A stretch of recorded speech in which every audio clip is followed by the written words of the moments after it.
Hello, my dear learners. Welcome back to Reflective Learning. In today's video, we will discuss about marriage. Marriage क्या होता है? Marriage की different types क्या है? What are the different functions of marriage? And जो हमारा Hindu marriage system है India में उसके बारे में पढ़ेंगे और साथ ही साथ मुस्लिम मैरिज सिस्टम के बारे में पढ़ेंगे. Alright, so let's start our video. Firstly, we will discuss about what is marriage. Marriage क्या होता है? मैरिज से आप क्या समझते हैं? जो टर्म मैरिज है इसका क्या मतलब है?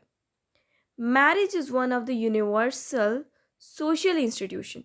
मैरिज क्या है? एक यूनिवर्सल सोशल इंस्टीट्यूशन है जो ह्यूमन सोसाइटी के द्वारा ही इस्टेब्लिश भी किया जाता है और नरिश भी किया जाता है. All right. Marriage is an institution to satisfy physical, psychological, social, cultural, economic, and needs of men and women. Marriage में क्या होता है कि एक ऐसा इंस्टीट्यूशन है मैरिज जिसमें क्या होता है ह्यूमन बींग्स की that is man and women की फिज़िकल नीड्स को सेटिस्फाई किया जाता है, उनकी साइकोलॉजिकल नीड्स को सेटिस्फाई किया जाता है, सोशल नीड्स को भी सेटिस्फाई किया जाता है, cultural as well as economic needs को भी फुलफिल किया जाता है. It permits men and women to establish a stable relationship with each other in order to form a family. Marriage में क्या होता है? men and women क्या करते हैं? एक स्टेबल रिलेशनशिप को डेवलप करते हैं. किस लिए डेवलप करना है रिलेशनशिप? किस लिए चाहिए उनको? मैरिज किस लिए करते हैं? For giving birth to children, offsprings के लिए, for the physical needs, mental needs, ज़्यादातर social needs that is society में एग्जिस्ट करना है तो इस चीज़ को निभाना पड़ेगा. All right. Regulation of sexual activity through a stable relationship is the primary aim of marriage. जो सेक्चुअल एक्टिविटीज़ हैं वही एक रिलेशनशिप को स्टेबल कर सकती हैं. That is the primary aim of marriage. So regulation is essential because sexual desires, it left unchecked, may cause a serious disruption in the society. It may lead to unnecessary competition for the partners.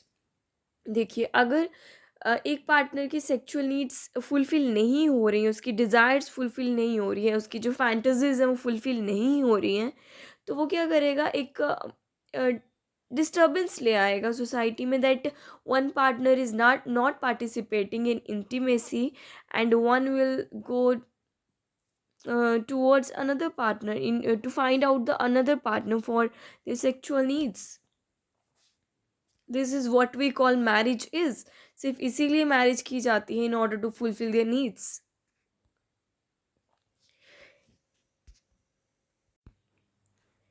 In simple words, marriage has been defined as an institution for admitting men and women into family, legitimating offspring and establishing other rights and obligation if husband, wife and children.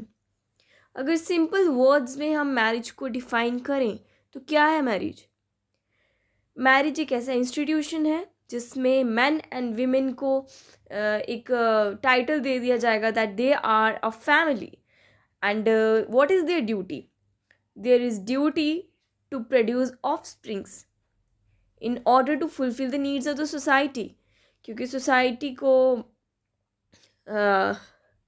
वैसे Indian society में वो ज़्यादा prevalent है that they give importance to marriage system.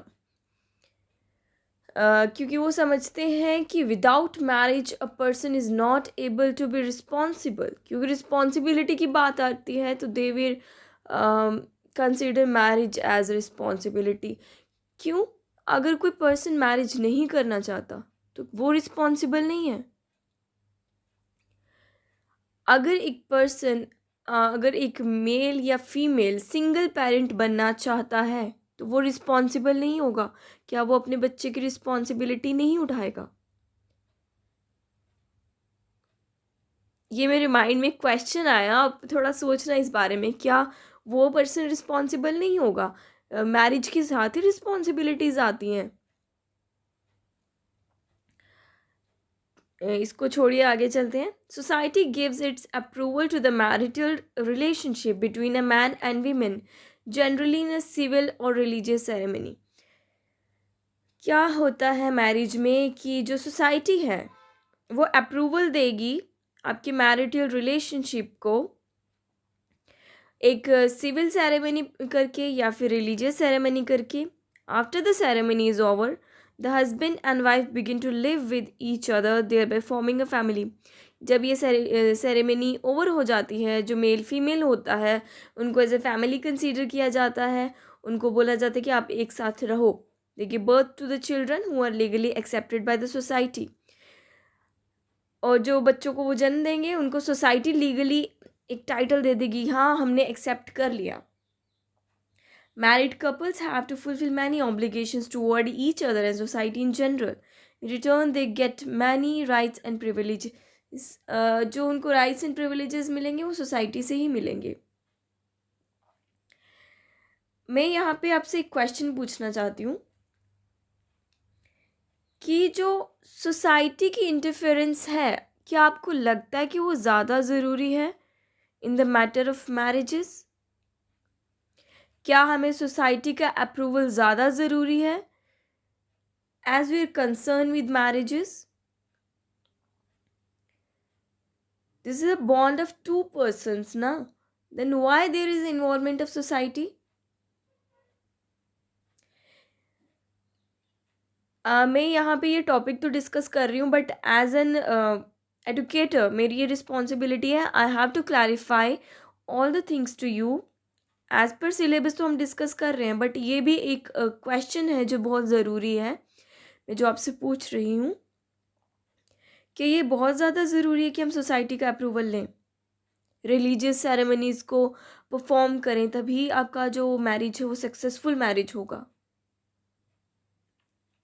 What is your opinion in this concern? आप मेरे को comment section में बताएंगे, मैं अपना ओपिनियन बताना चाहूँगी इस पे क्या है। सोसाइटी के अप्रूवल के बिना जो मैरिजेस होती हैं, दैट मैं ये वेस्टर्न कल्चर को प्रमोट नहीं कर रही, मैं उनकी बात नहीं कर रही, बट आप कंपेयर करना इंडियन मैरिज सिस्टम जो हमारे इंडिया में एग्जिस्ट कर रहा है। हमारे यहाँ इतना ज़्यादा सोसाइटी सोसाइटी सोसाइटी किया जाता है ना, कि जो मैरिजेस हैं होती तो हैं, उसमें जो लोग हैं सिर्फ बंधे होते हैं, they are not happy at all. I think so, मुझे लगता है। And many of the people are just suffering because of marriages. I just read an article about it कि many people are suffering because forcefully उन पे थोपा जाता है कि you have to do marriage. क्योंकि कुछ एज अ फीमेल आप खुद से पूछिए, क्या आप करना चाहती थी मैरिज? क्या आप सोसाइटी में सिर्फ शादी करने के लिए और बच्चे पैदा करने के लिए पैदा हुई थी? आपके अपने कोई ड्रीम्स नहीं थे? क्या आप इंडिपेंडेंट नहीं रहना चाहती थी? Every female want to live an independent life. Motherhood is also a good thing, but why we are not accepting that कि यहाँ पे सोसाइटी की इन्वॉल्वमेंट की ज़रूरत ही नहीं है। सो मैरिज का डेफिनेशन जो है, हमने क्या पढ़ा कि ये एक यूनिवर्सल इंस्टीट्यूशन है। इसमें क्या होता है कि हमारी जो physical, psychological, social, cultural, economic needs हैं उनको हम क्या करते हैं, सेटिस्फाई करते हैं। Now we will discuss the definitions of marriage according to Gillen and Gillen. Gillen और Gillen ने क्या बोला है? Marriage is a socially approved way of establishing a family of procreation. Marriage एक socially approved way है जिसमें family एक वे है जिसमें एक procreation करती है। According to Westmark, marriage is rooted in the family. Marriage की रूट्स कहाँ पे है? फैमिली में, rather than family in marriage. Marriage is an institutional society with different purposes, function and forms in different societies. Marriage एक ऐसा institution है society का जिसका डिफरेंट पर्पजेस है, डिफरेंट फंक्शंस है, फॉर्म्स भी डिफरेंट है सोसाइटी में, but it is present everywhere as an institution. ये दुनिया में हर जगह एग्जिस्ट करता है। According to Malin Oski, Marriage is a contract for the protection and maintenance of the children. I will go with this definition, मैलिन ओवस्की की. ये बोलते हैं कि मैरिज एक कॉन्ट्रैक्ट है, राइट.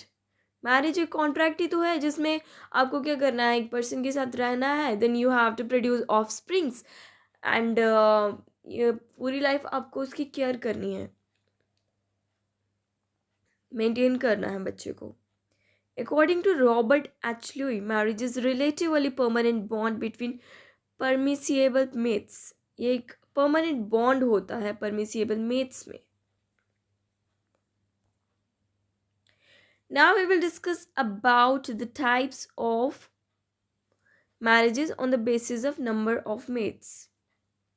मैरिज को हम दो टाइप्स में डिफाइन कर क्लासीफाई करते हैं on the basis of number of husbands और वाइफ्स. कितने नंबर ऑफ हस्बैंड्स हैं और कितने नंबर ऑफ वाइफ्स हैं एक समय पे. One is known as monogamy and another is known as polygamy. Firstly हम बात करेंगे मोनोगैमी क्या होता है. मोनो का मतलब होता है सिंगल, गैमी का मतलब होता है marriage. Monogamy is that form of marriage in which a woman remains married to one or only one man at a time. Monogamy में क्या होता है, एक समय पे एक इंडिविजुअल मतलब एक ही पार्टनर के साथ आपको रहना पड़ता है. One can marry in certain extraordinary circumstances such as death of spouse या फिर डाइवोर्स. आपको तब तक रहना पड़ता है जब तक आपको एक्स्ट्रा ऑर्डिनरी सर्कमस्टांसेस नहीं मिलते हैं. लाइक एक स्पाउस की अगर डेथ हो जाती है तब आप सेकेंड मैरिज कर सकते हैं.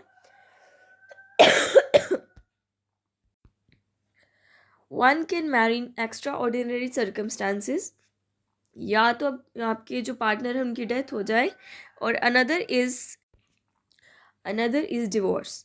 Monogamy is most prevalent form of marriage the world over. Monogamy ज़्यादातर दुनिया में हर जगह प्रेजेंट है क्योंकि क्या होता है कि एक ही पार्टनर के साथ रहना लोग प्रेफर करते हैं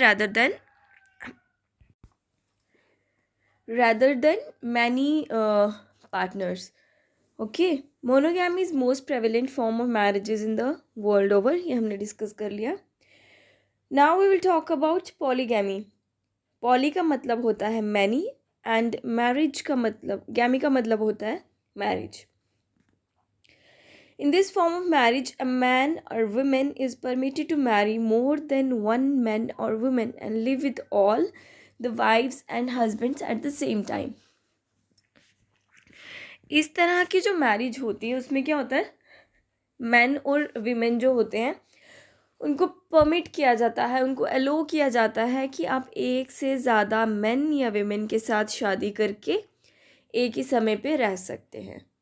इस तरह की जो मैरिजेज़ हैं बहुत कम एग्जिस्ट करती हैं because it is a common fact. आप देख सकते हैं कि मल्टीपल पार्टनर्स के साथ शादी करके नहीं रहा जा सकता. एंड बॉन्डिंग की बात होती है, अंडरस्टैंडिंग की बात होती है. Marriage is not a joke, it is about understanding. Bondage होना चाहिए और उस बॉन्डेज और अंडरस्टैंडिंग के लिए आप एक ही इंसान को समझ सकते हो, 10 इंसानों को एक समय पे नहीं समझ सकते. पॉलीगैमी में भी फर्दर सब डिवाइडेड इनटू 2 टाइप्स. इसको 2 टाइप्स में डिवाइड किया है. One is polygyny and second one is polyandry.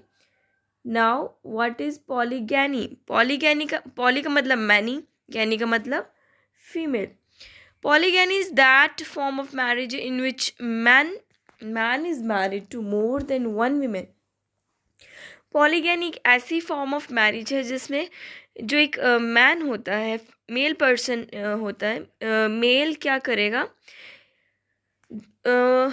More than 2 wives होंगी उसकी एक समय पे. Polygyny is permitted among the Muslims. Polygyny Muslims में प्रेवलेंट है, मैनी ट्राइबल सोसाइटीज़ में प्रेवलेंट है. Historically also polygyny was practised in ancient India. आपको पता होगा राजा दशरथ की जो प्रभु श्री राम के पिताजी थे, उनकी 3 पत्नियां थी. श्री गुरु गोविंद सिंह जी, उनकी भी 3 वाइफ्स थी. ये प्रेवलेंट था इंडियन कल्चर में भी.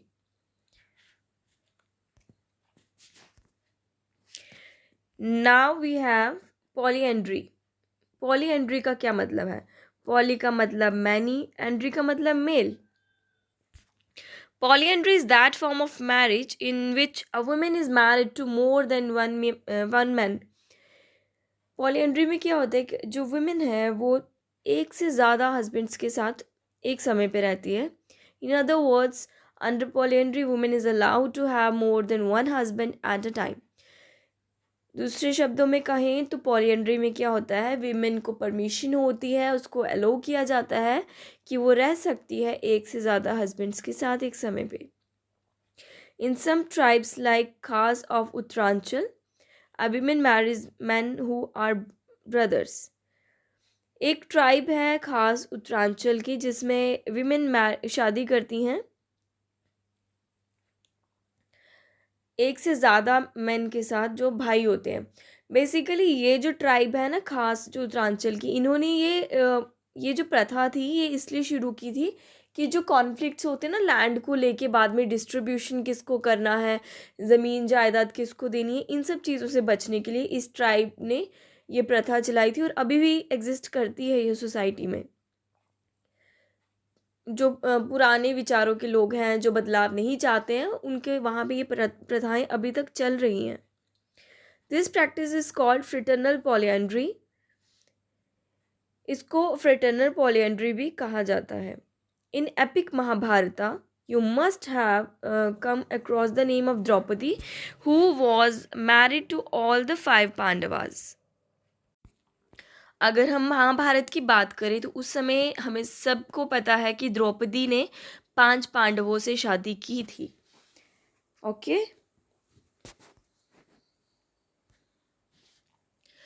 ये एक टेबल है जिसमें हमने ये डिस्कशन जो भी किया था ये बेसिस ऑफ नंबर्स है, नंबर्स ऑफ मेट्स।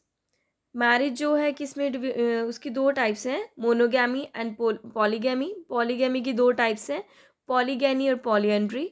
पॉलीएंड्री की दो टाइप्स हैं, fraternal polyandry and non fraternal polyandry. Now we will discuss about non fraternal polyandry and fraternal polyandry. If the husband or women are not brothers, it is called non-fraternal polyandry। जो खास ये जो हम पढ़ रहे थे, खास जो ट्राइब है उत्तरांचल की, उसमें क्या होता है कि उसमें जो एक फीमेल है उसकी शादी किससे कराई जाएगी, मोर देन वन मेल, अगर वो भाई होंगे। और जो ये है ना नॉन फ्रेटर्नल पॉलीएंड्री, इसमें क्या होता है कि इसमें एक विमेन शादी कर सकती है मोर देन वन हस्बैंड एक टाइम पे, और वो भाई नहीं होंगे, दैट इसलिए इसको क्या बोला जाता है, non fraternal polyandry. Such marriages found among the Nairs of Kerala. Kerala में एक ट्राइब है, एक कास्ट है नायर्स, उनमें इस तरह की मैरिजेस होती हैं। It would be interesting for you to know that polygamy appears to be the norm in large number of societies, but monogamy is most prevalent form of marriages all over the world। ये बहुत interesting चीज़ है कि पॉलीगैनी जो है ये appear करती है, कुछ सोसाइटीज़ की नॉर्म्स होते हैं, कुछ प्रथाएं होती हैं पुरानी, जिन मतलब जिनको एक्सपोजर नहीं मिला है दुनिया का, राइट। वो अपने पुराने विचारों में, पुरानी सभ्यताओं में जीना चाहते हैं, वो लोग अभी भी इन प्रथाओं के साथ जी रहे हैं। बट मोनोगैमी जो है ये मोस्ट सक्सेसफुल और most prevalent form of marriage जो है दुनिया में एग्जिस्ट करती है। All right, now what are the different functions of marriages. Marriage की फंक्शन क्या है? It regulate sexual behaviour. It help cultural groups to have measures of control over population growth, providing prescribed rules about when it is appropriate to have children. Regulating sexual behavior helps to reduce sexual competition and the negative effects associated with the sexual competition। जो main function है, intimacy, आपकी physical needs को पूरा करना, that is the main function of marriage. इसमें क्या होता है कि इसमें बताया जाता है जो कल्चरल ग्रुप्स हैं वो लोगों को अवेयर करते हैं कि you have to control the population, आपको किस समय पे किस तरह से बच्चों को प्रोड्यूस करना है, ऑफस्प्रिंग्स को प्रोड्यूस करना है। और जो सेक्चुअल कंपटीशन होता है ना, जो नेगेटिविटी फैलती है रिलेटेड टू सेक्सुअल बिहेवियर, उस चीज़ को कंट्रोल करने में भी ये हेल्प करता है। Procreation of children. It is a legitimate way for producing and their reproduction and therefore the birth of the child.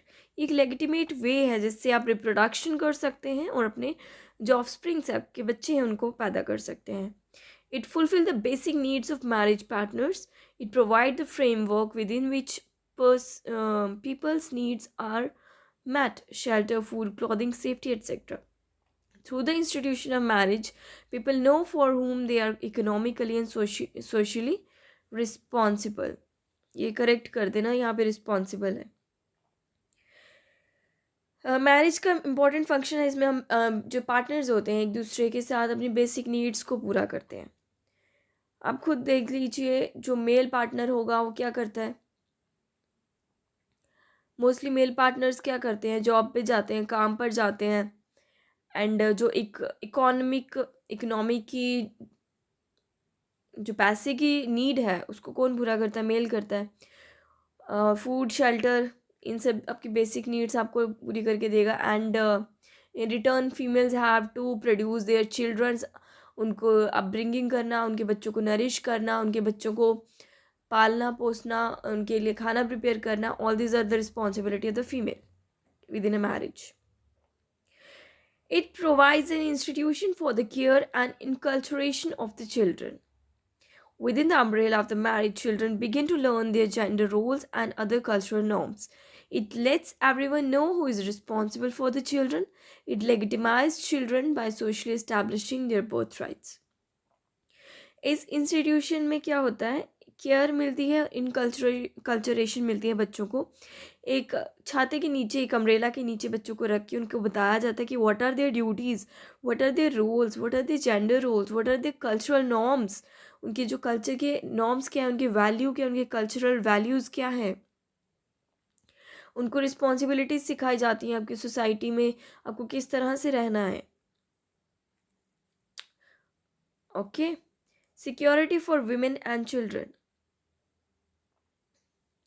This is the function of marriage, जिसमें आपको क्या बोला जाता है कि एक जो हस्बैंड है, वाइफ और हस्बैंड साथ रहेंगे, they will be secure. Women जो है उसको सिक्योरिटी की ज़रूरत है. दैट्स वाई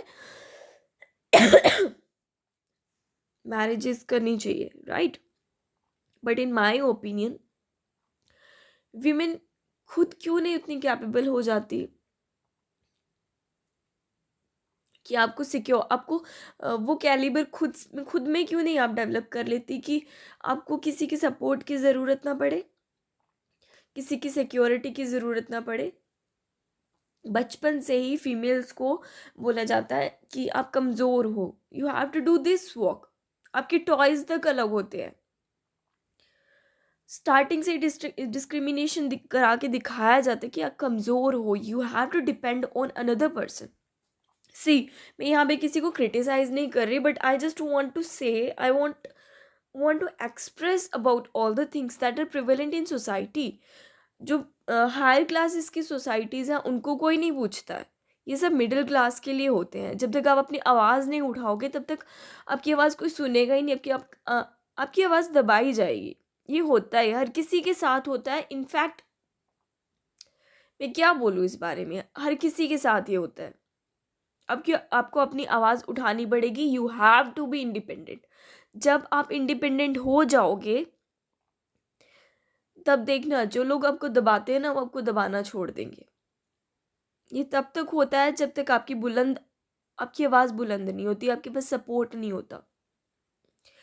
सी, हमारी गवर्नमेंट ने बहुत सारे हमारी कॉन्स्टिट्यूशनल आप देख सकते हैं, वहाँ पे कितने सारी चीज़ें हैं जो विमेन के रिलेटेड डाल दी हैं.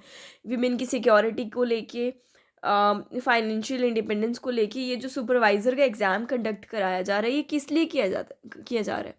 For the welfare of the women ना, for the upliftment of the women in the society, right.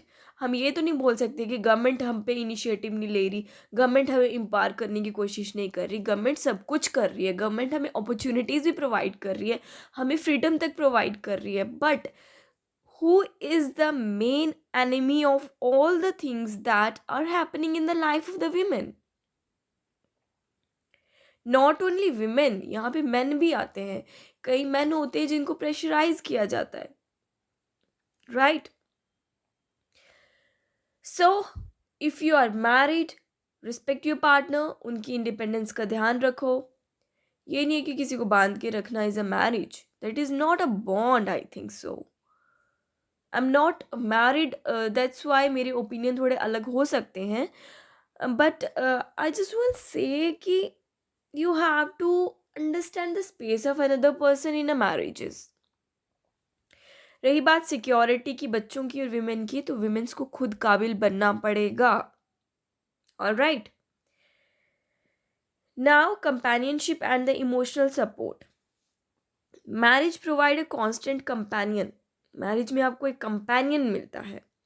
The bride and the groom are often not familiar with each other initially, but as they begin their life together, they gradually become each other's best friends. ये सिर्फ Indian context की बात ही हो रही है यहाँ पे, क्योंकि इंडियन भी नहीं यहाँ बोल सकते इसमें. हमारे जो ऑर्थोडॉक्स फैमिलीज़, कंजर्वेटिव फैमिलीज़ के कंटेक्स्ट में बात हो रही है. Lower middle class families like our families, उनकी बात हो रही है कि इनिशियली तो आप अगले पर्सन को जानते ही नहीं, उसके साथ आप क्या कंपेनियनशिप और क्या इमोशनल सपोर्ट डेवलप करोगे. But despite of all things, sociology में से मेंशन किया गया है marriage, about the marriages, so you have to believe in it. Now Hindu marriage. In Hindu society marriage is an important sanskar. Hindu marriage में marriage क्या है? एक इम्पॉर्टेंट संस्कार होता है. It is a religious duty. ये एक रिलीजियस ड्यूटी है. संस्कार is a ritual which purifiers a person. संस्कार का मतलब क्या होता है कि जो एक इंडिविजुअल को प्योरीफाई करता है. Every Hindu must perform the religious duty, that is dharma of getting married. हर एक हिंदू को ये धर्मा करना पड़ता है शादी का.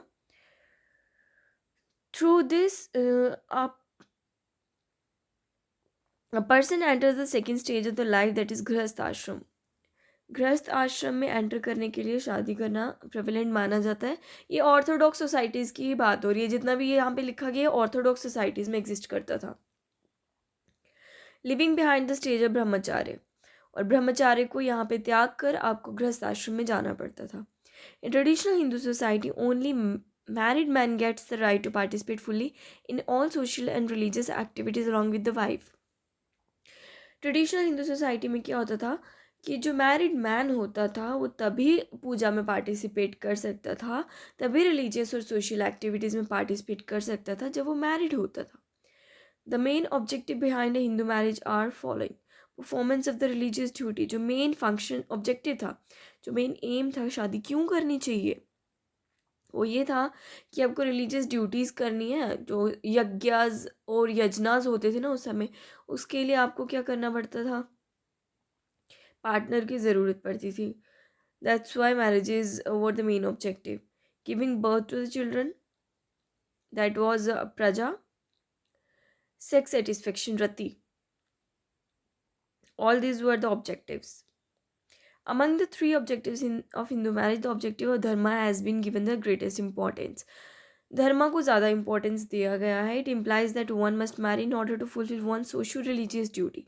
उसकी जो सोशल रिलीजियस ड्यूटीज़ हैं उनको पूरा करने के लिए उसको मैरिज करनी चाहिए. Married couple is expected to give birth to the children who may carry the family tradition to the next generation. जो उस जनरेशन का ट्रेडिशन होगा उसको नेक्स्ट जनरेशन तक पहुंचाने के लिए ऑफस्प्रिंग्स चाहिए होते हैं. Sex gratification is considered yet another objective of the marriage in Hindu society. But it is not the sole objective or the most important objective. See, यहाँ पे क्या है, जो आपकी ग्रेटिफिकेशन नीड्स होती है, दैट इज़ फिजिकल नीड्स, ये भी एक इम्पॉर्टेंट ऑब्जेक्टिव था, पर इसको इतना ज़्यादा कंसीडर नहीं किया गया. यहाँ पे किसको कंसीडर किया गया? धर्म को. धर्म का मतलब रिलीजन नहीं है. यहाँ पे धर्म का मतलब होता है कि आपकी क्या ड्यूटी बनती है टुवर्ड दिस सोसाइटी. आप समाज को क्या देके जा रहे हो. Alright. Hindu marriage as sacrament.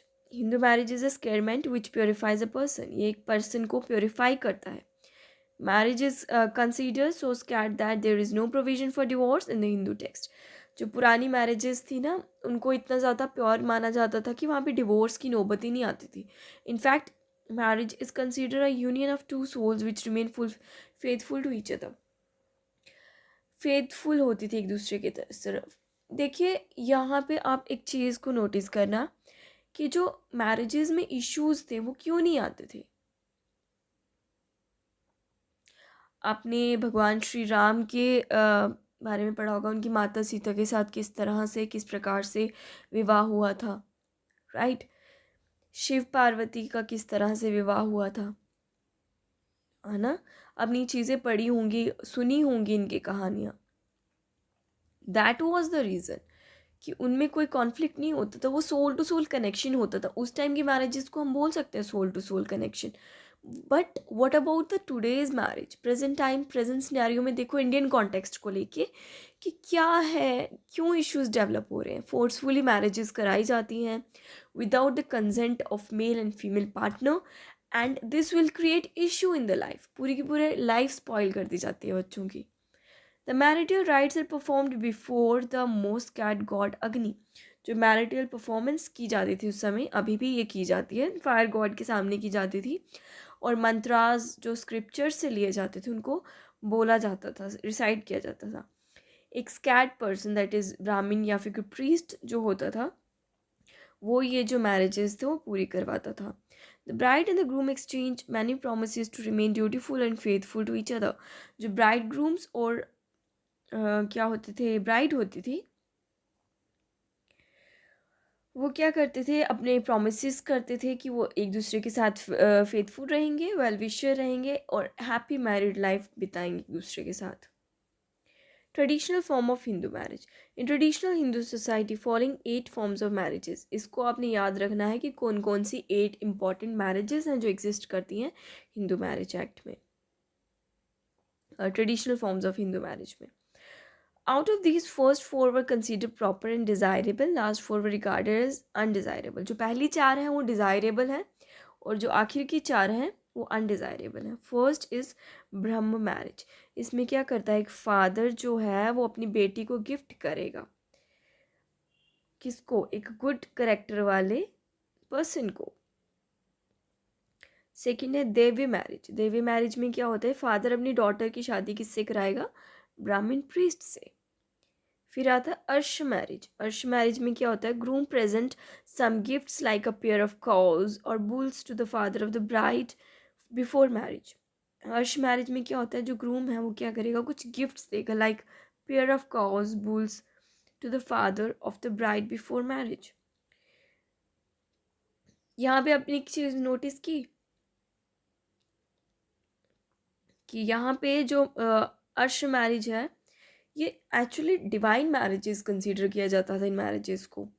ये जो मैरिजेस है हमने देखा, इसमें जो ब्राइड है, ब्राइड के फादर को ग्रूम प्रेजेंट दे रहा है. बट इन प्रेजेंट सोसाइटी क्या हो रहा है, डाउरी सिस्टम है. डाउरी सिस्टम में क्या हो रहा है कि जो ग्रूम की फैमिली है वो प्रेजेंट्स देती है ब्राइड को. अब यहाँ बताओ इश्यूज क्रिएट होंगे कि नहीं होंगे. एज एन एडुकेटेड पर्सन आप खुद इस चीज़ को एनालाइज करो कि जो चीज़ें हमारे पुराने समय में एग्जिस्ट कर रही थी, बहुत पुराने समय में, जिनको बेस बताया जाता है कि हाँ दीज आर द बेसिस जिसके बेस पे हम आज ये चीज़ें परफॉर्म कर रहे हैं, बट एक्चुअली में चीज़ें तो कुछ और थी. बट जो उसका क्रक्स आज हमने प्रेजेंट टाइम में निकाला है वो क्रक्स तो कुछ और निकल रहा है. राइट. नेक्स्ट है प्रजापति मैरिज. इसमें क्या होता था, father gift his daughter to a man after proper negotiation with his parents. Parents के साथ मिल के नेगोशिएट करके फादर अपनी बेटी की शादी किससे कराता था, ग्रूम के साथ, जिसके साथ वो कराना चाहता है. Most of the marriages among Hindu are in this nature. ज़्यादातर शादियाँ जो थी वो प्रजापति मैरिजेज होती थी. नाउ असुर मैरिज. असुर मैरिज में क्या होता था, bride price is given by the groom to the father. असुर, असुर का मतलब ही होता है नेगेटिविटी, राक्षस, राक्षस बुद्धि के लोग क्या करते थे कि पहले ब्राइड के फादर को पैसा देंगे और ब्राइड को ले जाएंगे।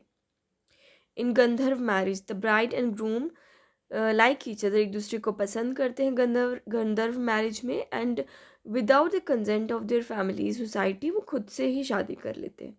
देन इन राक्षस मैरिज गर्ल इज़ किडनैप्ड, इसमें लड़की को किडनैप किया जाता है और उससे शादी की जाती है without the consent of the girl, girl के कंसेंट के बिना, even without the consent of her parents.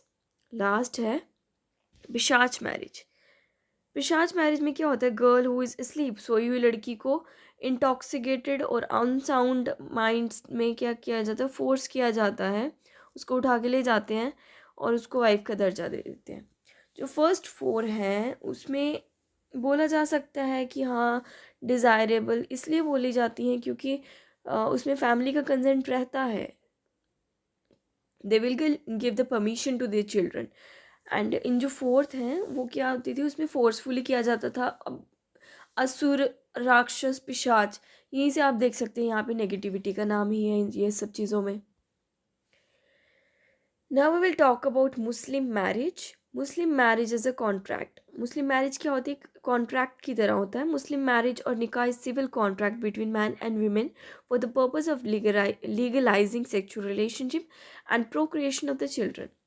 निकाह में क्या होता है, कॉन्ट्रैक्ट होता है मैन और फीमेल के बीच में, मेल और फीमेल के बीच में, जिसमें क्या होता है उनको एक लीगल किया जाता है in their sexual relationship, then they are able to produce their children. In this sense it is different from Hindu marriage. Hindu marriage से अलग है। The Muslim marriage contract or arrangement can be broken at the will of the husband or the wife. ये husband और wife की will के according इसको तोड़ भी सकते हैं। It can also be broken if either the husband और wife fails to carry out the promise made at the time of the marriage. जो मैरिज के टाइम भी प्रोमिस किए जाते हैं, अगर कोई भी एक पर्सन जो है उसको फुलफिल नहीं कर रहा तो इसलिए एक पार्टनर भी इसको क्या कर सकता है, ख़त्म कर सकता है। मुस्लिम marriage is solemnised in the presence of witness including a priest, जिसको मौलवी बोला जाता है। ये मौलवी के प्रेजेंस में की जाती है।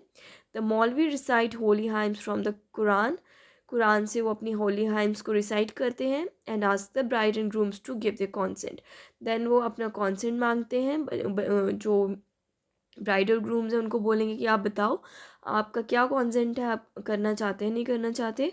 Also the husband must agree to pay the dower or the mahr to his wife in this event. इनमें एक प्रथा होती है जिसमें महार दिया जाता है वाइफ को इस इवेंट पे, मैरिज के इवेंट पे। फॉर्म ऑफ मुस्लिम मैरिज, 4 तरह की मैरिजेज होती हैं मुस्लिम में। वन इज़ निकाह, जिसको सही निकाह कहा जाता है। फासीद, मुता, बातिल। The marriage which confirm the rule of marriage laid down in Quran the holy book of Muslim is term as regular marriage, निकाह और सही निकाह। जो कुरान शरीफ में लिखा गया है, जो मैरिज के रूल्स बताए हैं, उस तरह की जो मैरिज होती है उसको क्या बोला जाता है, निकाह या फिर सही निकाह। सेकेंड वन इज फसीद, the marriage which fails to conform to few conditions initially called irregular marriage। जो irregular marriages होती हैं उनको फसीद बोला जाता है। the irregularity can be later be removed and it can be converted into सही निकाह। irregularities को रिमूव करके इसको सही निकाह में कन्वर्ट किया जा सकता है। Muslims also have a system of temporary marriage and it is called मुता। टेम्परेरी मैरिज का सिस्टम भी होता है इनमें, इसमें क्या उसको क्या बोला जाता है, मुता।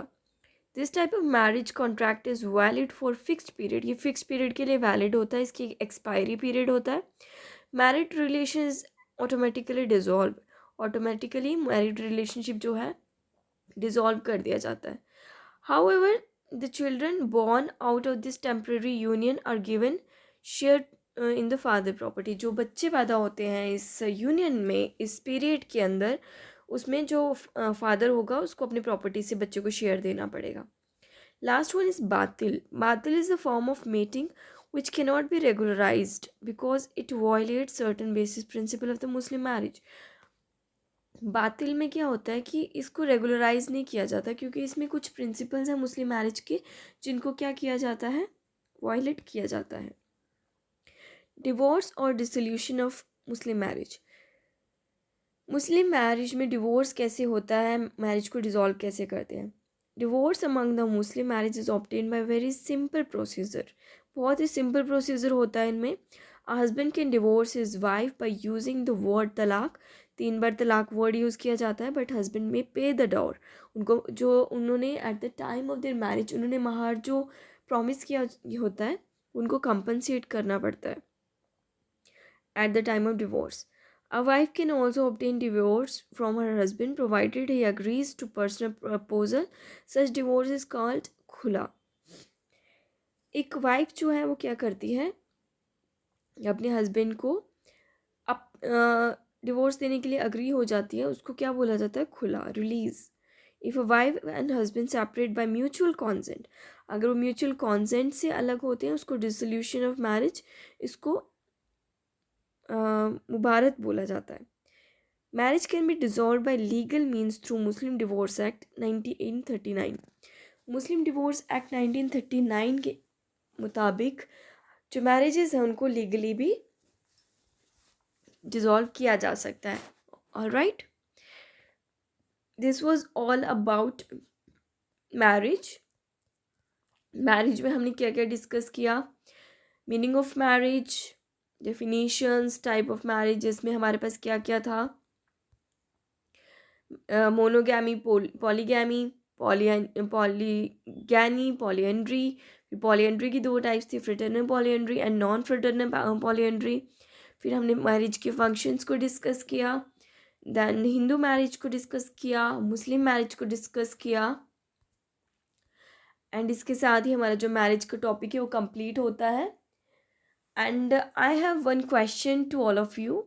प्लीज़ अगर हो सके तो इसका मेरे को कमेंट में रिप्लाई ज़रूर करना। In present scenario, what are the major conflicts in marriages, what are the major issues that exist between partners. All right, thanks for watching video. Please do like, share, subscribe and comment ज़रूर करना, क्योंकि मेरी health बहुत time से ख़राब चल रही थी। So I will try to make videos continuously. अब मुझे पता है कि सब लोग अपनी अपनी तैयारी अच्छे से कर रहे हैं, अब बहुत सारे प्लेटफॉर्म्स हैं यूट्यूब पे। सो आप अपनी तैयारी कंटिन्यू रखिए, but I will try to share my content also, and those who want to support me, please ज़्यादा से ज़्यादा शेयर कीजिएगा। Thanks for watching video, thanks a lot.